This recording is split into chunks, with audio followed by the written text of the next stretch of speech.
In the studio with me now is community outreach individual who happens to be Katelyn, and she's a coordinator with the OSPCA Leeds in Grenville. So every once in a while you're going to hear a meow because we do have Oscar in the studio with us. But I have a few questions that I want to ask Katelyn first. So we'll deal with that and then you will see Oscar. So, hey, the sun is shining. Isn't this great? I know. It's so lovely out today. And I know for myself, I've been out in the garden, and it's been great.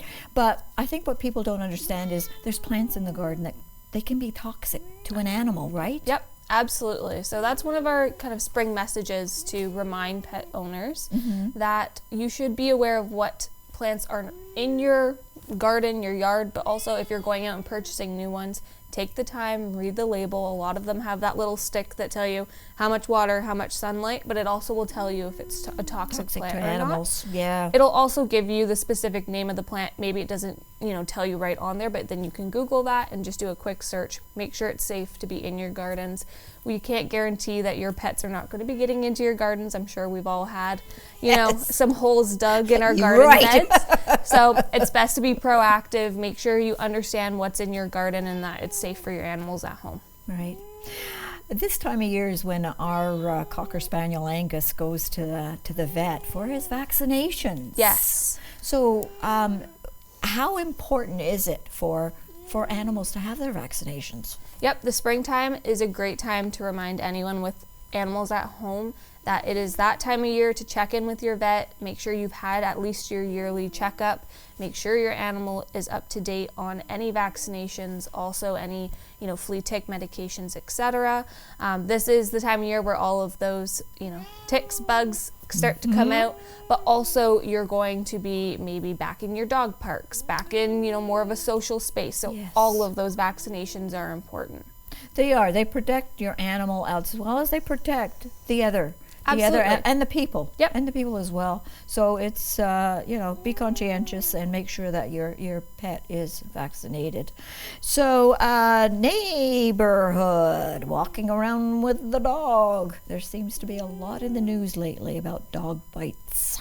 Yes. So how do we curb that? So in general, what we really do try to remind people who are out walking their animals in the springtime, into the summer, into the nicer weather, make sure your animal is leashed. It helps to not only keep other pets, other people safe, but also wildlife. So a lot of people may be walking through the Brockville trails, through the Mac Johnson Wildlife Conservation Space. You have a higher chance of encountering wildlife there, and they're just as important to keep safe in our community. So, making sure that you have full control of your animal, no matter who you encounter along your walk, just ensures that safety aspect. That's true enough. And the other thing, too, is if you find that like Oscar is very vocal to us today, Yes. He's quiet right now. Yep. But especially dogs being on leash, don't let children or even adults come up to your dog and start patting him, because they don't know who these people are. They don't know what they're going to do. Yes. Even though they probably love pets. Absolutely, yes. It's always important, first of all, if you are approaching an animal, to have that stop. Have that conversation. Am I okay to pet your animal? Are they comfortable with other people? Make sure to be reading the space, checking your surroundings, all of those things. They don't have the necessarily the tools to be able to create a safe space for themselves. So as an owner of an animal, that's your responsibility. It is. Leashing your animal is one of the very great first steps of doing that. Yes. The other thing too is I find that every once in a while I'm getting a notice through my email that there's been a pet that's been lost. Yes. So microchipping. I know our Angus, he's microchipped. Yep. We will lose him. Nope. Nope. But for some animals out there, they are not. Yes. So if you're considering microchip, please do it, right? Please do, yes. Microchipping, it is a quick process. If your animal is being spayed or neutered, it's an additional option you can just add on while they're already under. So it is a bit bigger of a needle to put the microchip in, so it's a bit more comfortable if they've already been, put under for their surgery. If not, though, it can always be done. And I always explain when I'm explaining to anyone, it's almost like their little grocery. They just get scanned and it's a little beep. It comes up with their code, and that is associated with your contact information, your address, etc. And that helps us to, find whoever is missing their home. And it's, like I said, it's a quick, easy thing to do. It's fairly non-expensive, and it really is more reliable than an ID tag on a collar. You're right. If, that's all you have currently, that's still better than nothing. But a lot of the time we do see animals slipping from a collar or a leash or a harness, and therefore if their ID tag is, then lost in that process, and they are not microchipped. Yeah, exactly. So all of our animals at the Ontario SPCA go home spayed, neutered, vaccinated, but also microchipped. Oh, that's nice to know. Yes. Yes, very nice to know, because you never know if you're walking an animal, or, especially a dog, if it happens to see like a rabbit or something, and, or a squirrel, they want to chase it. Oh, absolutely. Absolutely. And they could end up going off the premises. Yes.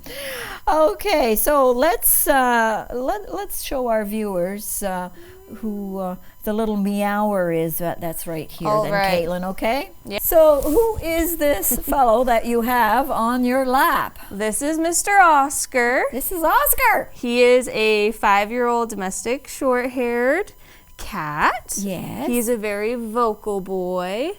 He's going to be quiet. Maybe he's getting stage fright right now, but he is quite vocal. He's a very happy, friendly cat. He's very sweet.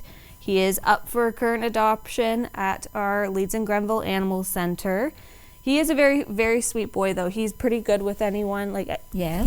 He's good with any kind of community members or volunteers that go in his space. So he would be good in a family environment then with children? Absolutely, yes. Okay. Yeah. Okay. Yep. And as we always say, we always encourage people, come in, meet them. Every animal, for some reason, maybe that's not your cat, and his next door neighbor is maybe more of, a better fit for your family. So always come in, meet them in person. But overall, he's a pretty great candidate for many families. So Oscar is ready to go for his forever home? He is, and he will go home neutered, vaccinated, microchipped, and also with some Royal Canin food, which he's currently eating at the animal center. Oh, that's nice.